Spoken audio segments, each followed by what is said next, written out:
Assalamualaikum warahmatullahi wabarakatuh. Selamat siang, salam sejahtera untuk kita semua. Salam rayu, salam untuk saudara semua yang ada di dalam maupun di luar negeri.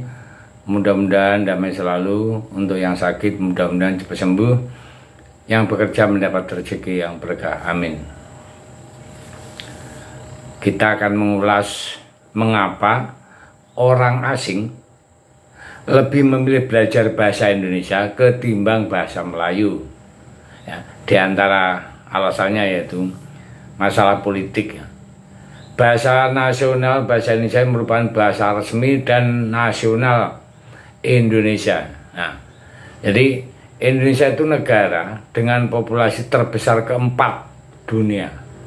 Hal inilah memberikan bahasa Indonesia itu prestise dan peran yang lebih penting di dalam komunikasi internasional dibandingkan bahasa Melayu yang hanya bahasa resmi di beberapa negara kecil seperti Malaysia, Brunei, Darussalam, Singapura, dan sebagian Thailand Selatan.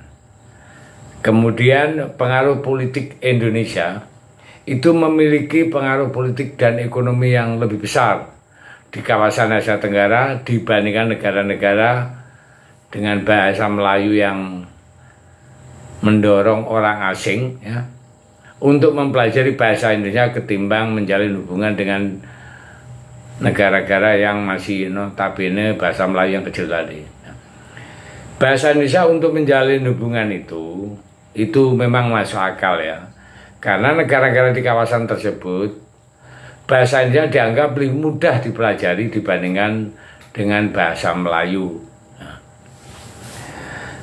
Karena strukturnya yang lebih sederhana dan minim aglutinasi atau bahasa Indonesia juga menggunakan alfabet Latin yang familiar bagi penutur bahasa Barat. Sedangkan bahasa Melayu menggunakan aksara Jawi yang berbeda. Terdapat lebih banyak sumber belajar bahasa Indonesia yang tersedia ya, seperti buku teks, kursus online, aplikasi belajar bahasa. Hal ini memudahkan orang asing yang mempelajari bahasa Indonesia secara mandiri ya. Sebenarnya tidak banyak perbedaan antara kedua bahasa tersebut. Berbagai varian bahasa Melayu digunakan di berbagai wilayah Indonesia dan semua mengakui bahwa bahasa yang digunakan di Provinsi Riau dan sekitarnya adalah bahasa Melayu. Tapi Melayu standar atau bahasa Melayu tinggi atau bahasa Melayu PAW.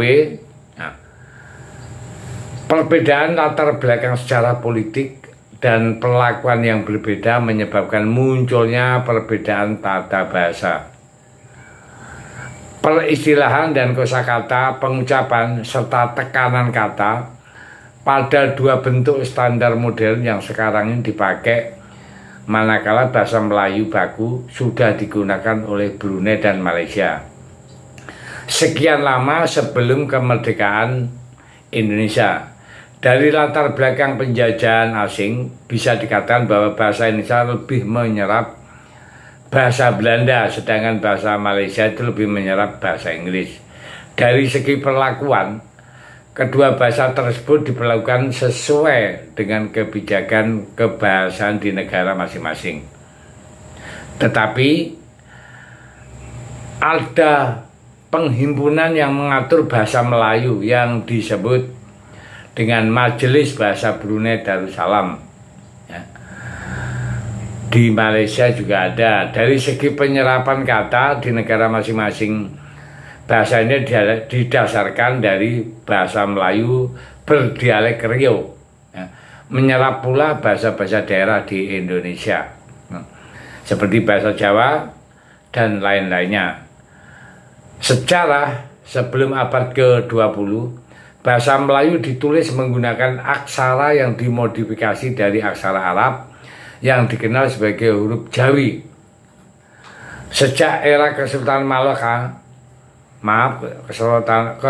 Malaka dengan menggunakan kata baku, penyebutan A di akhiran di beragaman, tulisan berageman ya. Tulisan Jawi setelah abad ke-20 bahasa Melayu ditulis menggunakan huruf Latin dikenal sebagai Rumi dan menggunakan huruf Latin ini telah hampir menggantikan huruf Jawi secara keseluruhan. Di dalam kehidupan sehari-hari, romanisasi pada awalnya digunakan di Malaya, kini sebagian dari Malaysia dan Hindia Belanda atau kini Indonesia. Hal ini menunjukkan kedua negara tersebut merupakan bekas jajahan Inggris dan Belanda. Dalam bahasa Indonesia, huruf lokal U pada awalnya dilambangkan dengan OE, seperti halnya dalam bahasa Belanda. Perubahan resmi OE menjadi U dilakukan pada tahun 1947.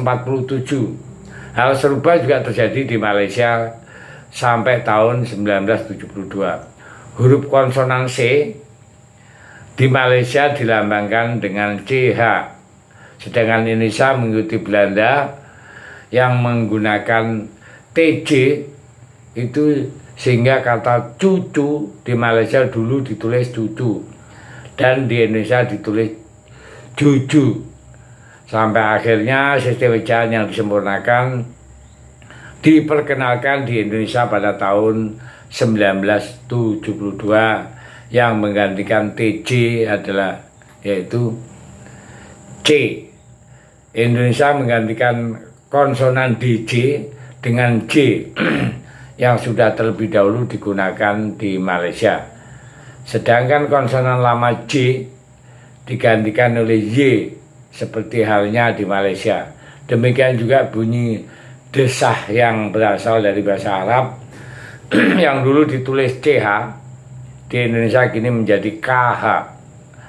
Dalam kedua bahasa akan tetapi OE masih dapat ditemukan, misalnya pada nama Presiden pertama Indonesia Soekarno yang ditulis dengan Soekarno, kan ditulis dengan Soekarno, dan penggantinya Soeharto yang ditulis SO Soeharto.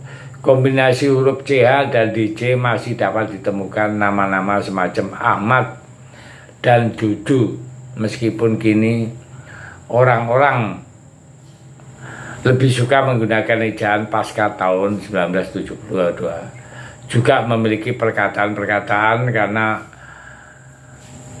hal-hal tersebut seringkali digunakan dalam kedua bahasa, maka mudah menimbulkan kesalahpahaman.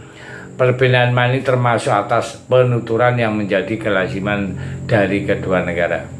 Sedangkan dalam segi tertulis itu berbentuk perbedaan, berarti juga sebenarnya ada dalam bahasa Indonesia, dalam bahasa Malaysia itu kalau dapat dibilang sumbernya dari bahasa Melayu, tapi masing-masing disempurnakan. Indonesia sempurna sendiri, Malaysia sendiri. Cuman permasalahannya Indonesia itu dikonsumsi, dipakai di Indonesia, betul-betul rakyat Indonesia mencintai bahasa Indonesia.